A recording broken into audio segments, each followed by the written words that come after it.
Sayyidina Rasulillah wa ala alihi wa sahbihi wa man walah. Segala puji bagi Allah Subhanahu wa taala yang telah memberikan keizinan kepada kita untuk sama-sama menimba ilmu sebagaimana yang disabdakan oleh baginda Nabi sallallahu alaihi wasallam, wa idza marartum bi riyadil jannah farta'u.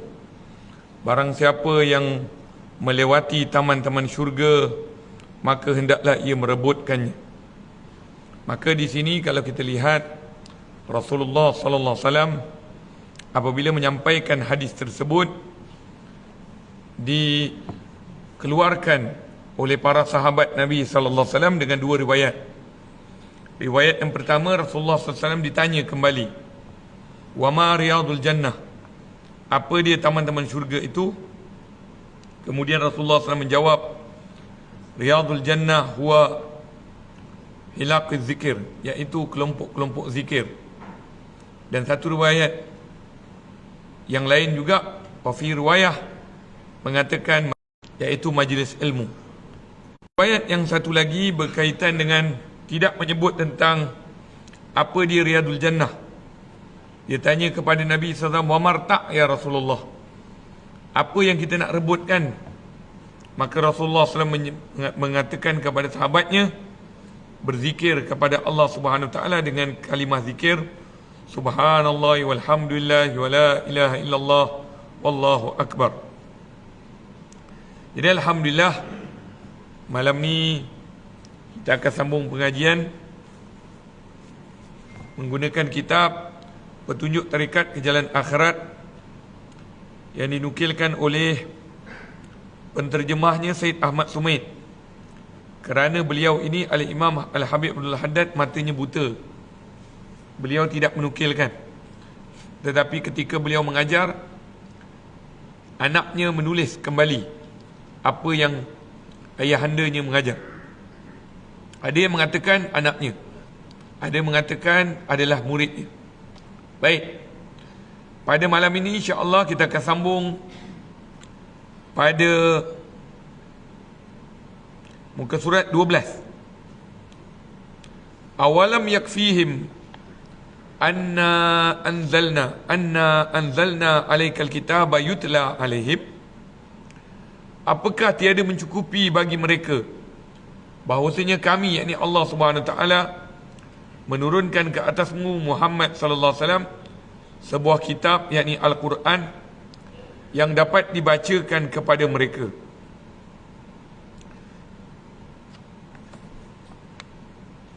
Kita lihat pada perihal keyakinan. Kalau kita ulang kaji kembali, sebab-sebab meneguhkan keyakinan ada beberapa sebab.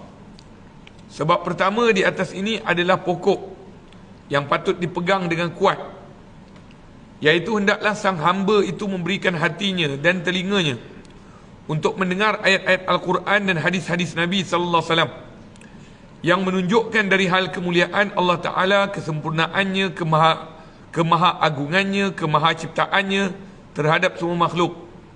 Di tangannya sajalah segala urusan pemerintahan, kesultanan dan kemaha-kuasaan. Naam.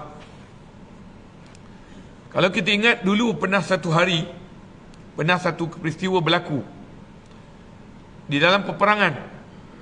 Rasulullah SAW dengan para sahabatnya berperang. Saya lupa sama ada perang apa itu. Perang apa? Perang Hunain ke? Perang Tabuk. Ketika mana Rasulullah SAW dalam peperangan tersebut, seorang sahabat Nabi sallallahu alaihi wasallam datang kepada Nabi SAW menunjukkan pedang yang patah. Pedang patah. Dalam perang, pedang patah. Ini zaman para sahabat dulu bertemu seteru berdepan macam tu. Perang. Agak-agak kita kalau berperang ni, mampu ke kita? Yang duduk dalam masjid yang bercakap, yang ceramah ni, kalau tiba-tiba berlaku tu, macam mana keadaan kita sebenarnya? Adakah kita mampu berdepan? Kalau tuan-tuan ada dengar, ada baca, ada dapat, biasalah tengah perang Palestin ni, di Bedil, ada ulama kata ni bukan perang ni, Ini menzalimi manusia. Sebab bukan yang dia perangi tu, dia bom orang awam. Orang awam yang dia bunuh. Sepatutnya kalau perang-perang ya. Sebab tu dalam Islam tengok, subhanallah. Sebab tu kalau kita nak cerita, nak memberikan hujah kepada orang tentang Islam, bawa je apa yang Nabi ajar. Maknanya apa yang Nabi sebut bila dalam situasi, contohnya apabila bertemu dengan guru, apa yang Rasul ajar. Apabila kita berdepan dengan ibu bapa, apa yang Rasul ajar. Apabila kita berdepan dengan anak-anak, apa yang Rasul ajar. Apabila kita berdepan dengan wanita, apa yang Rasul ajar. Apabila kita berniaga, apa yang Rasul ajar. Kalau kita bawa je tu, rasanya 50% 50% hidayah akan sampai. Sebab apa yang ada pada batang tubuh Nabi sallallahu alaihi wasallam itu adalah dakwah. Sebab itu Rasulullah sallallahu alaihi wasallam, kalau kita tengok sejarah mengangkat pedang ataupun membunuh orang, tak ada.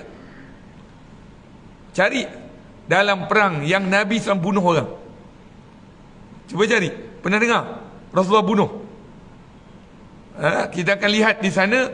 Maknanya Islam ini bukan agama peperangan sebenarnya. Perang ni last. Asalnya mula-mula dakwah. Asal mula-mula cerita agama. Asal mula-mula cerita akhlak. Asal mula-mulanya cerita apa yang berlaku pada umat terdahulu. Itu je dakwah Nabi SAW pada awalnya. Tetapi apabila ada tentangan, maknanya apabila hendak membunuh kita, baru kita berdepan. Sebab itu ada satu orang kongsi lah, saya baca je, tak tahulah kebenarannya ada ke tak. Ada satu dia kata Brigade Al-Qassam. Dia kata dalam perkataan tu mula-mula dia kata, saya telah mengajar ilmu tauhid 20 tahun. Dia punya ayat mula-mula tu yang dikongsi tu. Ada dapat ke tak dapat? Siapa ingat? Dia kata perkataan Brigade Al-Qassam apa. Tapi dengarlah apa dia cakap. Dia kata saya telah mengajar ilmu tauhid selama 20 tahun. Apabila datang je peperangan, maknanya perang muncul depan mata, saya nak pergi berdepan tu, dia kata patah balik. Tu saya cakap tadi. Agak-agak ustaz yang cerita pasal akhir zaman ke apa semua, berdepan ke tak berdepan? Minta maaf cakap. Yang pertama pegang senapang pun tak tahu. Pegang senapang ke, pegang pistol ke. Tak, maknanya realiti kita betul ke? Silat bulan martial art pun tak tahu. Itu bukan lagi jumpa dengan anjing lari ke kita lagi. Maknanya situasi keadaan yang bila berdepan macam mana. Tu brigade tu kata apa? 20 tahun saya mengajar ilmu tauhid. 20 tahun. Bila berlaku, saya keluar, saya patah balik. Saya keluar, saya patah balik. Apa saya buat? Saya solat. Saya kata, ya Allah, beginikah keadaan sebenar? Kata. Ya Allah, beginikah keadaan sebenar? Nak bertemu dengan seteru tu. Dengar bunyi meletup, boom, boom, macam tu. Ya Allah, itu kalau tiba-tiba dengar bunyi meletup kat depannya, kita dah apa benda ni? Apa benda ni? Itulah. Ni nak cerita yakin ni. Ni nak cerita yakin. Sebab tu pertama sekali bila nak cerita yakin ni, yang bercakap ni pun minta dengan Allah SWT keyakinan. Sebab bukan kita nak menceritakan suatu benda yang realiti. Yang kita baca ni teori. Tapi realiti bila berlaku depan mata. Tu yang kata yakin tu. Yakin tu, apa nak kata yakin? Ni sebelum saya cerita sahabat Nabi, saya cerita ni tu, brigade ni. Dia kata tak boleh keluar.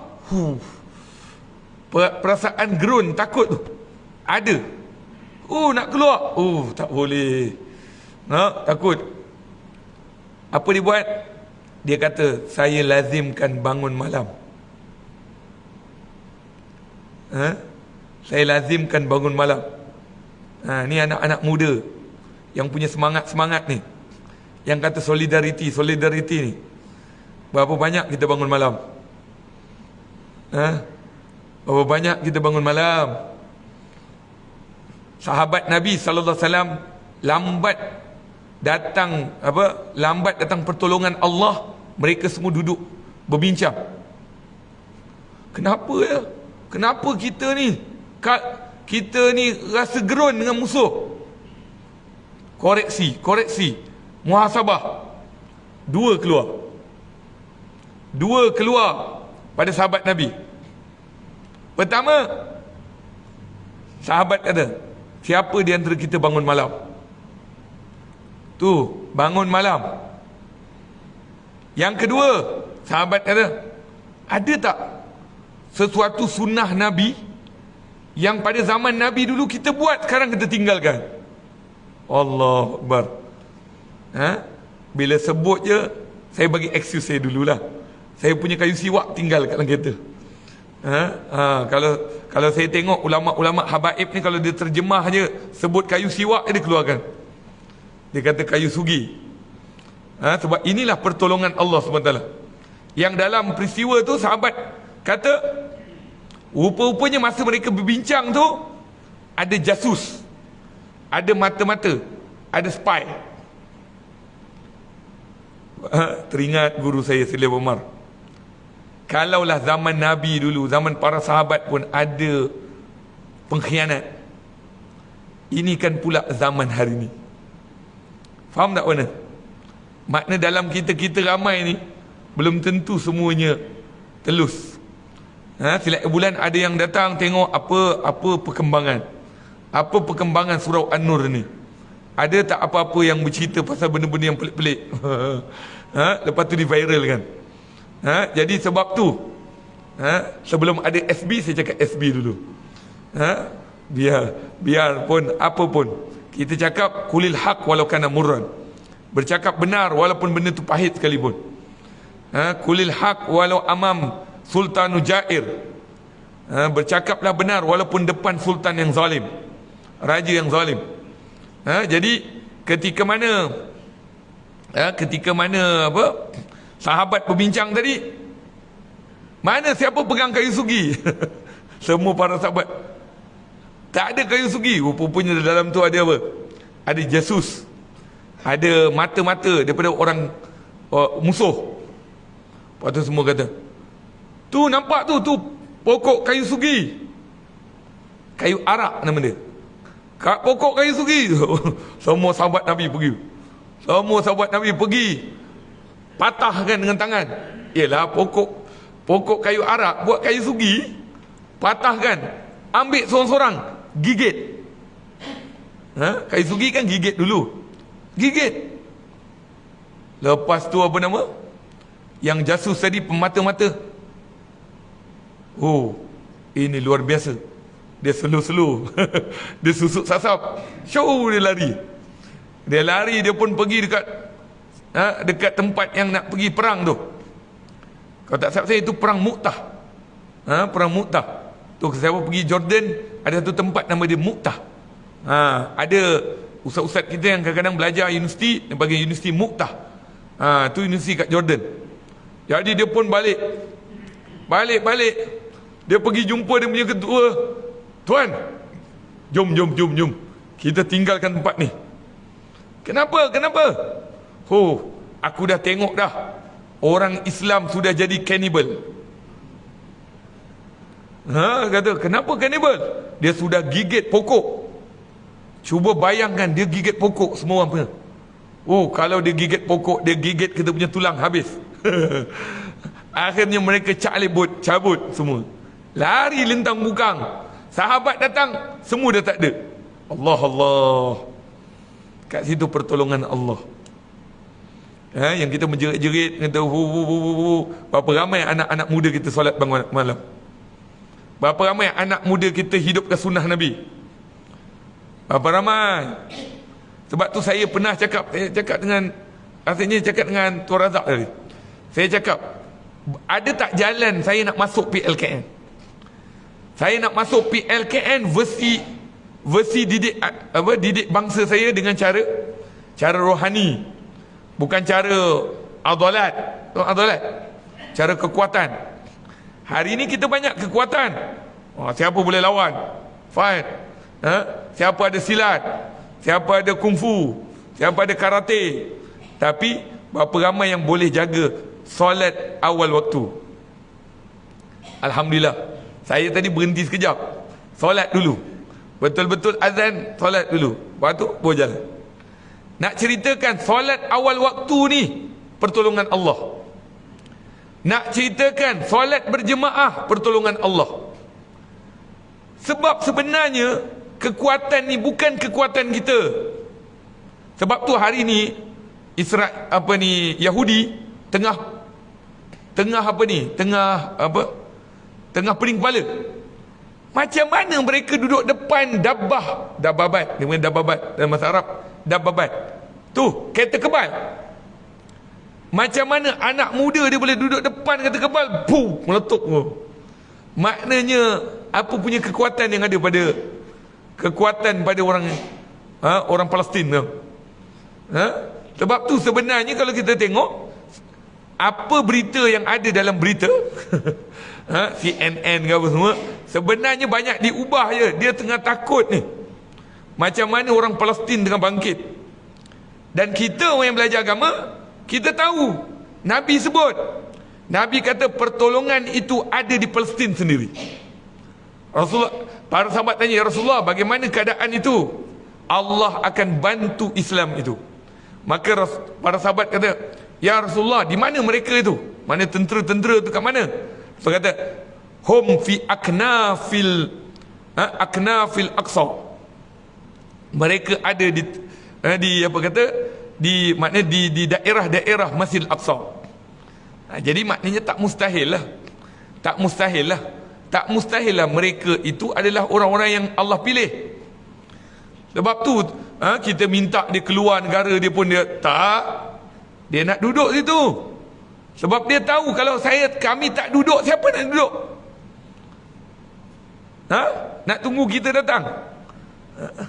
Ini orang tunjukkan macam mana dia punya persediaan. La ilaha illallah, 24 jam dalam masjid. Ahlul Quran semua. Ahlul Quran. Ahlul Quran yang menghafal, Allah. Tu dia. Siapa nak tahu pertolongan Allah, tengok diri kita. Bangun malam macam mana? Hidup sunnah Nabi macam mana? Ni pertolongan Allah. Cakap dengan anak muda remaja yang semangat ni, yang kuda-kuda yang memanah ni, bukan itu zahir, batin dia dalam. Baik, saya cerita kisah para sahabat dengan Rasulullah yang cerita pedang patah tadi. Sedang perang-perang, patah pedang, jumpa Nabi SAW. Allahu Akbar. Inilah dia keindahan sahabat Nabi. Sahabat dulu perang ke, apa masalah ke, semua jumpa Nabi. Nabi itu ialah rujuk mereka. Sampai pedang patah pun cari Nabi. Itu belum lagi buka kedai pun jumpa Nabi. Buka kedai, nak buka pasar pun jumpa Nabi. Cukupnya kuat mereka ni ikatan dengan Nabi SAW. Dia datang jumpa Nabi SAW, ya Rasulullah, pedang patah. Nabi pun ambil pedang baru, Nabi capai. Dia pun pegang pedang. Dia pegang. Pedang patah lagi. Kali kedua pedang patah. Dia datang jumpa Nabi. Nabi ambil je apa yang ada. Nabi ambil je apa yang ada, Nabi bagi dia. Dia pun, dia tengok, rupanya dahan ranting apa? Ranting kayu Nabi bagi. Dia pun, ni pelik. Dia pun patah jumpa Nabi. Dia jumpa Nabi SAW. Dia kata, ya Rasulullah, ya Rasulullah, ni dahan. Nabi pandang dia balik. Nabi kata, wahai sahabatku, dengar. Wahai sahabatku, Kalau kau terus pergi, kau tak patah balik, nescaya ranting ni jadi pedang. Allahu Akbar. Ni nak cerita yakin ni. Allahu Akbar. Ya salam. Sebab itulah saya bila baca, saya dapat, selalunya saya ni jarang baca. Selalunya saya ni jarang baca, sebab yang baca ke video ke saya tak boleh. Kalau video yang jenis meletup-meletup tu semua, yang badan berkecai semua, saya tak tengok. Bukan apa, sedih. Kita sedih. Cukuplah kita bangun malam, kita doakan mereka, kita qiyamul lail, kita kunut nazilah, kita ni, sebab kita tahu pertolongan Allah lebih besar daripada video yang kita tengok tu. Kan? Jadi tiba-tiba saya dapat tu, saya baca.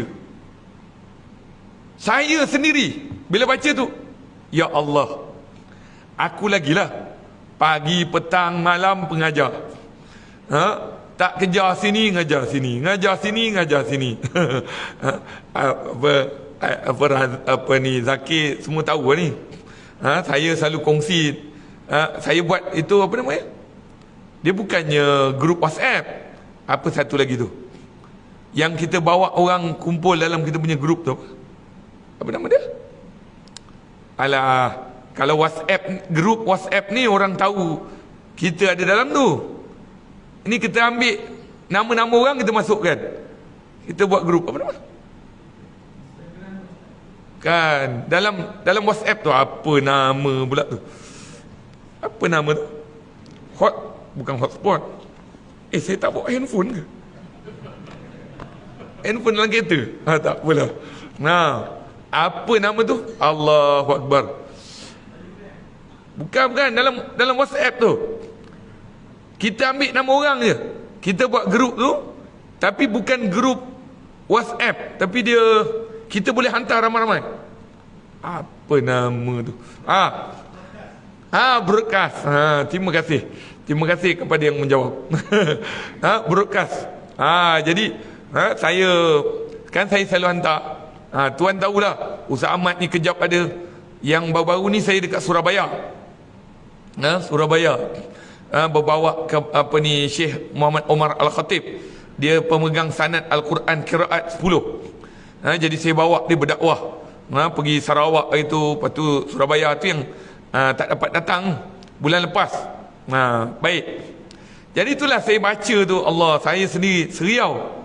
Ya Allah, terus dalam hati, ya Allah, kalau berlaku ni aku kat mana? Kalau berlaku sebenarnya aku kat mana? Saya lah, tak tahu orang lain. Saya baca tu, 20 tahun dia mengajar. Yang bestnya dia mengajar ilmu tauhid. Kitab tauhid ni bukan kitab tasawuf kan. Kitab tauhid ni dia jenis macam, dia garang sikit lah. Makhluk tak ada kuasa, Allah kuasa. Tu orang tabligh pun sama juga lah. Jemaah tabligh punya zikir. Makhluk tak ada kuasa, Allah ada kuasa. Dulu saya masa sekolah menengah dulu, saya pernah ikutlah jemaah tabligh ni. Teringat seorang ustaz tu, Allah yarham, dah meninggal dunia dah. Kata, Ustaz, saya malu lah Ustaz nak cakap dengan kawan-kawan tentang Islam. Ustaz tu,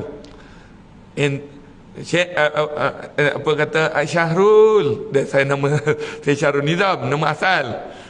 Syahrul, tahu tak, kalau kita malu kat dunia ni tak ada apa-apa, tapi kalau kita malu kat akhirat, habis ni kita punya kulit-kulit ni semua koyak kerana malu depan Allah. Bila dengar macam tu semangat. Semangat nak dakwah. Kan? Ini ngajak ilmu tauhid ni ada. Tapi subhanallah, bila kita lihat para sahabat Nabi SAW, keyakinan dia macam mana. Waktu kita lihat di sini, keyakinan itu datang daripada mendengar ayat Al-Quran dan hadis Nabi sallallahu alaihi wasallam. Sebab itu jangan tinggalkan Al-Quran dan hadis. Maknanya jangan tinggalkan kelaziman membaca Al-Quran. Al-Quran tu kalau boleh jadi wirid. Kalau tak boleh jadi wirid, Al-Quran tu sentiasa didengarkan di telinga. Tak kira lah dalam kereta ke, Ini dalam kereta pasang apa? Ha? Pasang apa? Era? Pasang apa? Eloknya yang saya tengok Ikim ni bagus. Ada Quran dia. Quran dia baca panjang, Quran dia. Lebih lagi tengah-tengah malam. Saya kalau balik malam-malam, Quran dah dengar.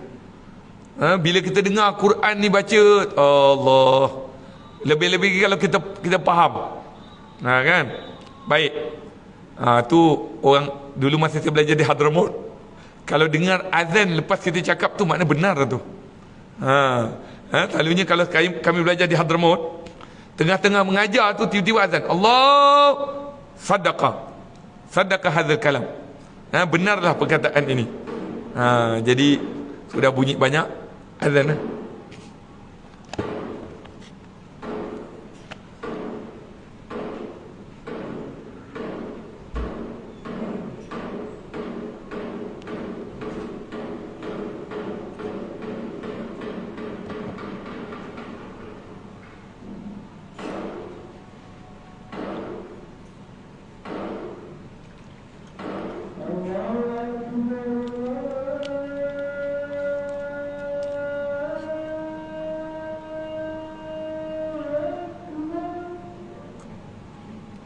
Marhaban bil qaila marhaban bisalat ala.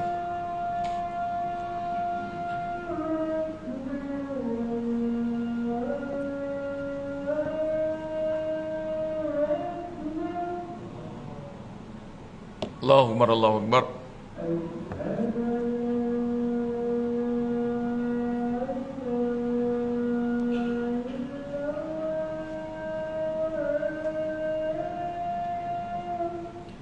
Asyhadu an la ilaha illallah.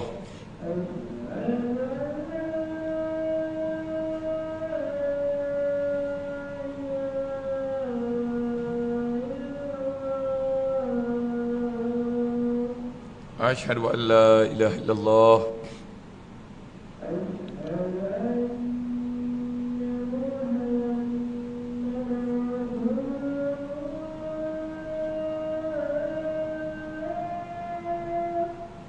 Asyhadu anna Muhammadar Rasulullah.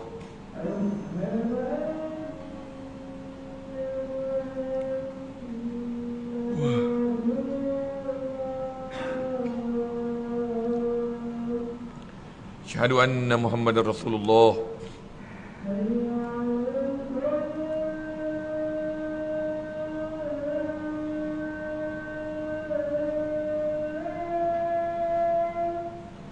Hayya 'alas salah, la haula wala quwwata illa billahil aliyyil azim.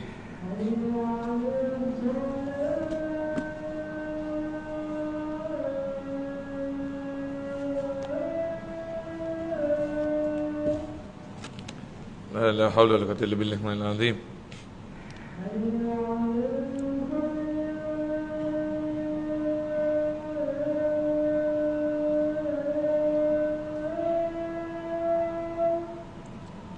Ayat fala la haula wala quwwata illa billahil aliyyil azim.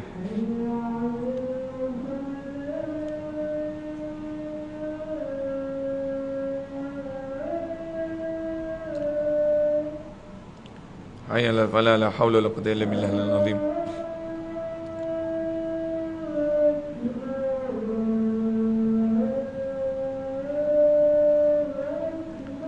Allahu akbar, Allahu akbar.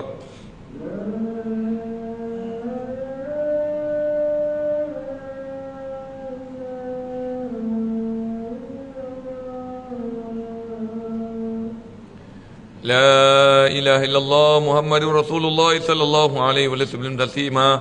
Allahumma rabb hadhihi da'wati tammah wa salatil qa'imah ati sayyidina Muhammadin al-wasilata wal fadilah wa syarwa darajatal aliyata rafi'ah wa ba'athul maqamal mahmudan alladhi wa'ata innaka la tukhliful mi'ad. Rabbi fil yadi rabbi fil yadi rabbi fil yadi rabbi fil yadi rabbi fil yadi amman kama rabbayna saghira. Allahumma inna nas'aluka al-afwa wal afiyah wal mu'afata daima fi dini wa dunya wal akhirah. Sallallahu alaihi wasallam alhamdulillahi rabbil alamin. Naam. Bagaimana cara sebab boleh mendatangkan keyakinan, iaitu dengan membaca Al-Quran dan membaca kitab-kitab hadis. Jadi kalau eloknya bacalah Al-Quran. Al-Quran itu dijadikan wirid, Al-Quran itu dijadikan amalan. Saya ada tengok juga sebahagian masjid-masjid yang lepas subuh dia ada halaqah Al-Quran.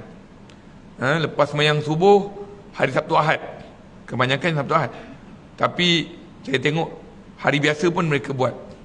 Jadi maknanya halaqah Al-Quran ni ataupun tadarus Al-Quran ni janganlah bermusim, jangan hanya Ramadan saja. Kalau boleh dapat teruskanlah baca Al-Quranul Karim. Masa saya belajar di Hadramaut Yaman dulu, bukannya Al-Quran saja dijadikan wirid, maksudnya lepas khatam, lepas dah khatam nanti buat majlis khatam.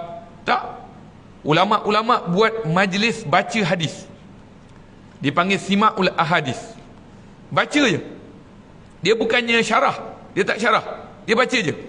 Qala Rasulullah sallallahu alaihi wasallam, baca. Wa bihi ilahi haddatsana an Samurah, Jundub bin Samurah, an Nabi sallallahu alaihi wasallam, baca. Dia jadikan wirid. Lepas khatam baca, kebanyakannya mereka baca Sahih Bukhari. Makna Sahih Bukhari tu jadi wirid. Saya galakkanlah, kalau ada yang berminat buatlah. Baca kitab hadis, ambillah kitab-kitab hadis tu yang sudah terjemah pun tak apalah. Kita bukan tak apa, lagi elok lah. Kita bukan faham pun. Ambil yang terjemah. Kalau tak pun mula dengan kitab hadis yang simple, iaitu hadis 40 Imam Nawawi ataupun Riyadhus Salihin. Itu buat dulu. Nanti bila dah lama-lama kita akan nampak apa dia punya kelebihan baca Al-Quran dengan hadis ni. Taib. Kedua, hendaklah dia melihat dengan pandangan penuh insaf tentang kerajaan langit dan bumi dan apa yang telah disebarkan pada keduanya dari bermacam-macam keajaiban ciptaannya dan keindahan perbuatannya. Dan untuk menguatkan keyakinan itu, apa yang ditunjuk oleh firman-Nya yang berikut, sanurihim ayatina fil afaqi wa fi anfusihim hatta yatabayyana lahum annahul haq. Surah Fussilat ayat 53. Kami, yakni Allah, akan memperlihatkan kepada mereka bukti-bukti kami pada si anterior rantau dan pada diri mereka sendiri, sehinggalah jelas ternyata bagi mereka bahawa dia itulah yang benar. Macam mana? Macam mana kita nak tengok? Tengoklah apa Allah buat pada Firaun. Ya, betul, Firaun tu kuku besi, Firaun tu zalim, dia membunuh anak-anak lelaki. Tapi kalau kita ni hamba Allah SWT, yang kita nampak tu kekuasaan Allah lebih besar daripada kekuasaan makhluk. Nanti Allah Subhanahu Taala akan tunjukkan macam mana berlaku kepada Nabi Allah Musa. Sedangkan di zaman itu Firaun kata, aku bunuh semua anak lelaki. Jangan ada satu rumah pun ada anak lelaki, akan ku bunuh. Allah kata, kau ingat kau berkuasa, aku tunjukkan kekuasaan aku. Bila lahir seorang baby namanya Musa, Nabi Musa AS, Allah, perempuan keluar, ibu bapanya baik orang ni, minta dengan Allah Subhanahu Taala, minta dengan Tuhan, sayang anak ni, peliharalah. Rupa-rupanya anak itulah yang Allah pilih. Kan Allah SWT sebut, Allah kata, Allahu a'lamu haitsu yaj'alu risalatah. Allah lebih mengetahui di mana Allah nak letakkan orang yang akan sambung kerisalahan Nabi ni. Mana kerja Nabi ni, kerja Nabi mengajak manusia kepada Allah, Allah tahu siapa. Allah bukan main ambil semua. Sebab tu saya dekat sekolah tahfiz saya dengan anak-anak, ataupun kadang-kadang bila program-program bersama dengan anak tahfiz, kata, kamu tahu tak, kamu sekarang ni proses menghafaz Al-Quran, tapi belum tentu kamu akan berjaya sampai habis. Kerana orang yang hafaz Quran ni Allah yang pilih. Minta maaf saya cakap, mak bapak pun sama. Hantarlah anak sulung, anak kedua, anak ketiga, anak keempat.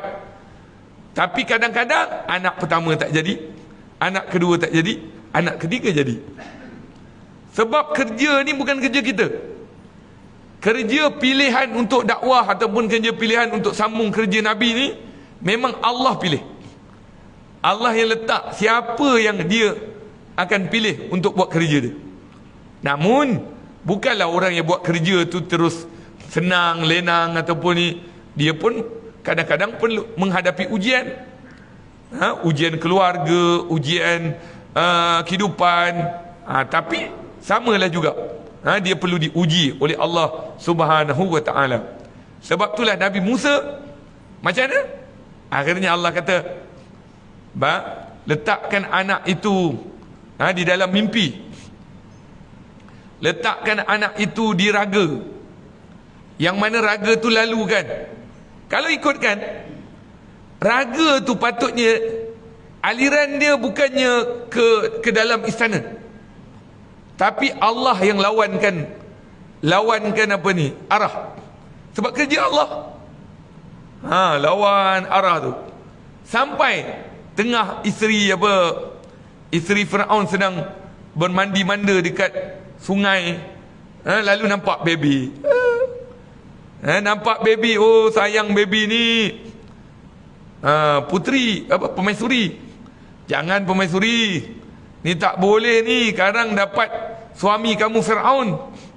Nanti habis. Dia sebenarnya Firaun tu bukan nama dia. Firaun tu gelaran. Firaun tu sultan lah. Kiranya gelaran sultan Mesir masa tu nama dia Firaun. Sebab tu Firaun banyak. Bukan satu Firaun je. Sebab tu bila sebut Firaun ni, kau tak siap saya, Firaun yang lawan Nabi Musa tu, yang dia akhirnya ada kat dalam laut. Dia macam tu. Dia punya dia punya mayat, dia punya bangkai macam tu lagi. Allah nak tunjukkan dia pakai mumia. Walau bagaimanapun mumia dia jadi kecil lah. Sebab dia dah takut. Dipanggil Nemesis 2. Tu nama dia. Alah macam kita lah, Sultan Ahmad 2. Padahal namanya banyak juga. Ahmad 2, Ahmad 4. Jadi macam tu. Jadi bila sampainya dekat permaisuri, sayanglah baby ni, rasanya nak bawa lah. Jangan permaisuri, jangan. Tak apa, itu suami I. Rupanya Firaun pun takut isteri. Ingat Firaun pun takut isteri. Datang, bang, ni baby. Dah lah dia pun tak ada anak. Lalu baby ni laki perempuan. Laki. Oh, bunuh. Tapi kita tak ada anak. Bagilah I jaga baby ni. Akhirnya simpan dia kat mana? Dalam istana. Subhanallah. Tu kalau Allah nak tunjukkan kehebatan Allah, kebesaran Allah, sekelip mata Allah boleh tunjuk. Sebab tu bila kita sebut tentang apa yang ada beredar dalam dunia ni, jangan lupa Allah punya kuasa lebih besar. Oh, habis Palestin mati mereka syahid. Kan mana lebih besar? Syahid. Mereka syahid di jalan Allah. Setiap hari bulan Allah kumpulkan mereka kat syurga. Kat syurga mereka kumpul anak, beranak semua. Tadi saya tengok ada satu video. Anak Palestin, perempuan. Bapak dia tengah menangis-nangis.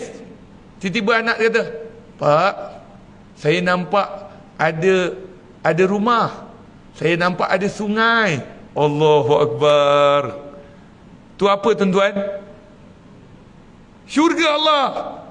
Allah bagi mereka syurga. Yang tak tahu lagi kita. Yang tak tahu lagi kita ni, kita. Yang seorang kata boykot, seorang kata tak boykot. Seorang kata orang ni tak ada solidariti, seorang kata ada solidariti, seorang ni kata orang ni tak ada apa, tak tegakkan hukum agama, orang ni kata kita ni yang tak tahu hujung pangkal. Kat mana hujung kita? Ya Rabb, Ya Arhamar Rahimin. Mudah-mudahan Allah kembalikan kita pada tempat yang sebaik-baiknya. Amin ya Rabbal Alamin. Kedua, hendaklah dia melihat dengan pandangan penuh insaf. Kerajaan langit dan bumi. Apa kerajaan yang ada? Kerajaan langit. Itu bukan kerajaan Ayah Pin. Kerajaan Ayah Pin dah kena tangkap dah. Ini kerajaan langit, kerajaan Allah, yang mana satu ketika dulu Allah Subhanahu Wa Taala tunjukkan kepada Nabi Muhammad sallallahu alaihi wasallam, ketika mana Rasulullah sallallahu alaihi wasallam sedang duduk dengan para sahabat, datang seorang pemuda. Dia kata kepada Rasulullah, "Ya Rasulullah, aku nak azan esok. Aku nak azan esok. Boleh?" Nabi pandang dia. Kita dah ada muazzin dah.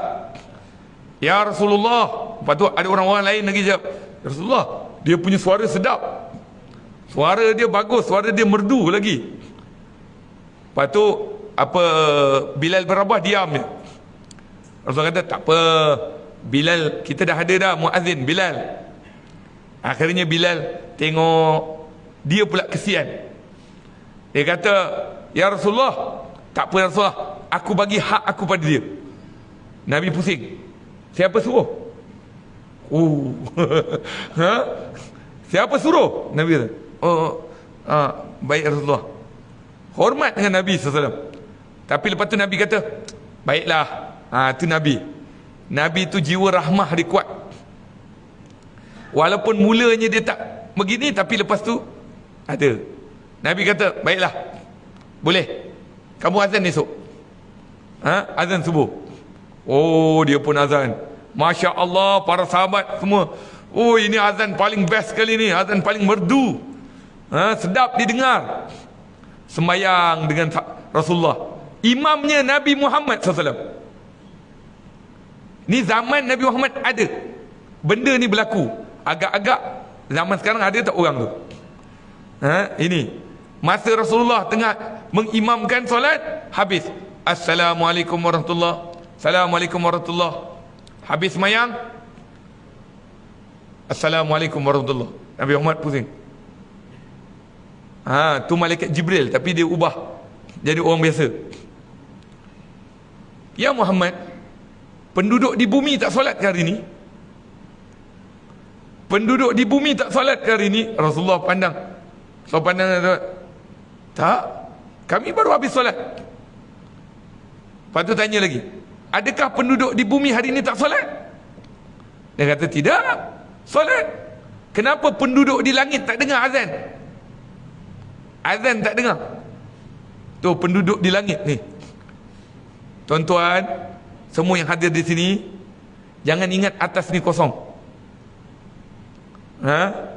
Jangan ingat di langit ni tak ada apa-apa. Betul tak? Ingat tak satu peristiwa berlaku pada Nabi SAW dalam peristiwa Isra' wal Mi'raj?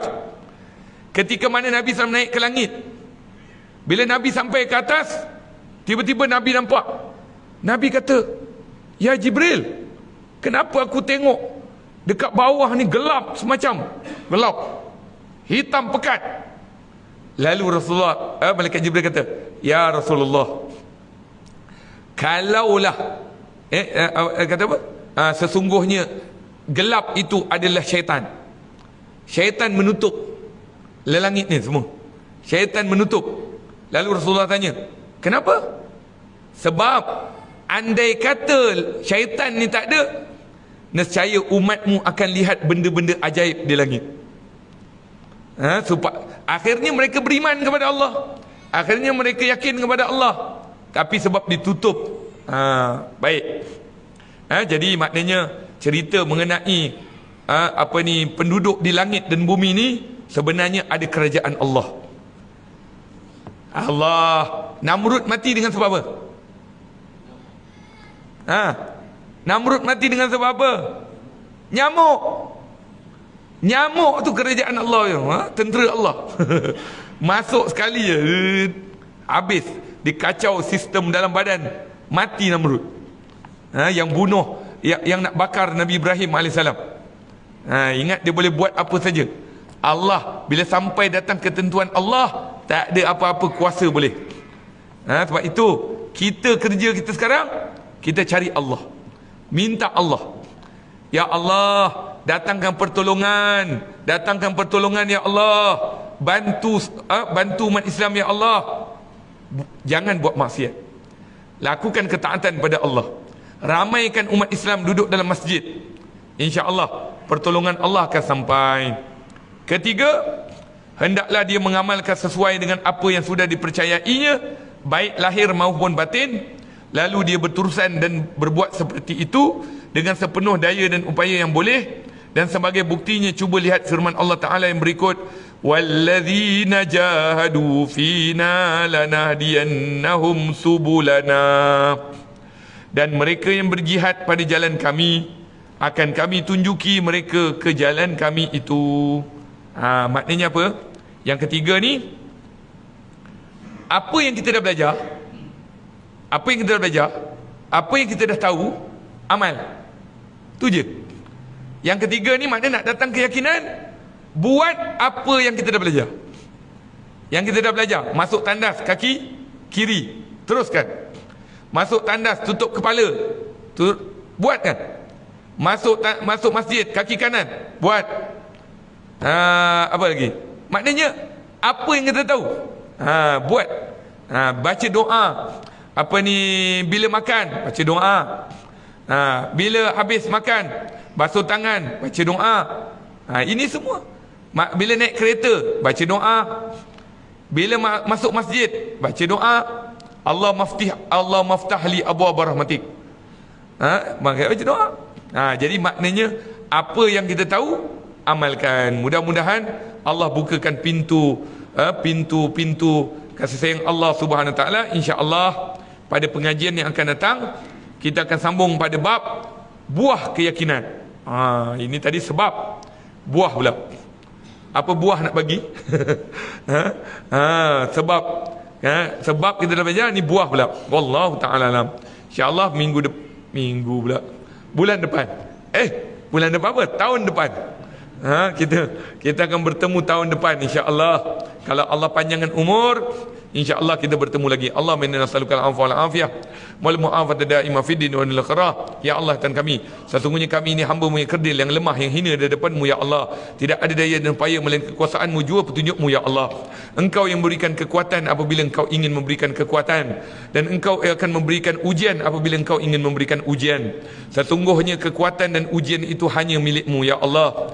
Ya Allah, Tuhan kami ini hamba-Mu yang kerdil, yang lemah, hanya mampu berdoa kepada-Mu dan berusaha apa yang kamu mampu untuk melakukan sebaik-baiknya untuk memberikan memberikan pertolongan pada para kekasih-Mu, ya Allah. Khususnya saudara-saudara kami yang berada di bumi Palestin. Kami mohon padamu, ya Allah, jagalah saudara kami, peliharalah saudara kami, sayangilah saudara kami, cintailah saudara kami, redailah saudara kami, rahmatilah saudara kami yang berada di bumi Palestin. Kami mohon kepadamu, ya Allah, selamatkanlah Masjidil Aqsa. Dan kami tahu, sebagaimana kekasihmu Nabi Muhammad SAW mengatakan, Masjidil Aqsa akan dipelihara sampailah waktunya nanti, ya Allah. Ya Arhamar Rahimin, kami mohon kepadamu, ya Allah, agar kau pelihara seluruh umat Islam yang ada di seluruh dunia ini, ya Allah. Khususnya di negeri Selangor dan di negara Malaysia ini, ya Allah. Pelihara kami, ya Allah. Lahirkanlah kekuatan yang ada pada kami, zahir dan batin. Lahirkanlah kekuatan yang ada pada kami, kekuatan makrifah, kekuatan mengenalmu, ya Allah, kekuatan mengenal kekasihmu Nabi Muhammad SAW. Sesungguhnya itulah kekuatan yang sebenar, ya Allah. Tuhan kami mohon kepadamu, ya Allah, tariklah ramai pemuda-pemudi belia yang berada di kawasan ini, ya Allah, untuk meramaikan rumahmu, ya Allah, membesarkan rumahmu, mengagungkan rumahmu, ya Allah. Ya Allah, Tuhan kami, jadikanlah rumahmu setiap kali waktu solat berjemaah ramai penuh seperti mana solat Jumaat Muhammad ya Allah. Ya Allah kami berusaha tetapi Engkaulah yang menentukannya ya Allah. Ya Arhamar Rahimin, Rabbana atina fid dunya hasanah wa fil akhirati hasanah wa qina adzabannar. Sallallahu alaihi wasallam, alhamdulillahirabbil alamin. Saya minta ampunan maaf atas segala kekurangan dan kelemahan. Sebelum saya menangguhkan majlis ilmu, saya ingin bagi iklan sikit. Pendaftaran sekolah saya Mahat Tafiz Darul Muhibin yang terletak di Taman Keramat Selangor, Ulu Kelang sana, dibuka untuk para pelajar lelaki yang ingin menghafaz Al-Quran di sekolah saya tadi, Darul Muhibin, Mahat Tafiz Darul Muhibin. Yang kedua, kalau ada ayahanda bonda, tuan-tuan dan puan, muslimin muslimat yang ada anak-anak yang ingin belajar di Hadramaut Yaman, saya ada tiket untuk pelajar menghantar pelajar Malaysia lelaki perempuan untuk belajar di Hadramaut. Di Hadramaut sekarang ni pengajiannya lebih kurang dalam 8,000 setahun. 8,000 setahun dah boleh ni lah. Cuma nanti ada tiket doman. Doman ni maknanya kena beli tiket nak balik. Dia walaupun tiket nak pergi, tiket nak balik kena bayar juga. Untuk secure lah. Kalau nak balik nanti senang, ada tiket dah. Jadi siapa yang berminat pelajar lelaki perempuan, ada madrasah yang saya pegang, yang saya jadi wakil. Yang pertama namanya Ma'had Al-Ghanna, Tarim, Hadramaut. Dia dekat Tarim, dia bukan jauh daripada, sebab ramai orang nak belajar dengan Habib Omar. Dekat sana. Yang perempuan pula boleh sekali di Ghanna. Lepas tu yang kedua, pelajar-pelajar yang dah hafaz Al-Quran 30 juzuk ataupun belajar pondok, dia dah habis, dia tak tahu nak sambung mana, ada laluan untuk pergi ke Hadramaut sana, Tarim. Nama tempat dia iaitu Ma'had Diyaul Ma'rifah wal Yaqin. Belajar Al-Quran, qiraat dan juga syariat. Siapa yang berminat boleh tanyalah dengan Haji Razak ataupun Tuan Zakir untuk tahu nombor telefon saya.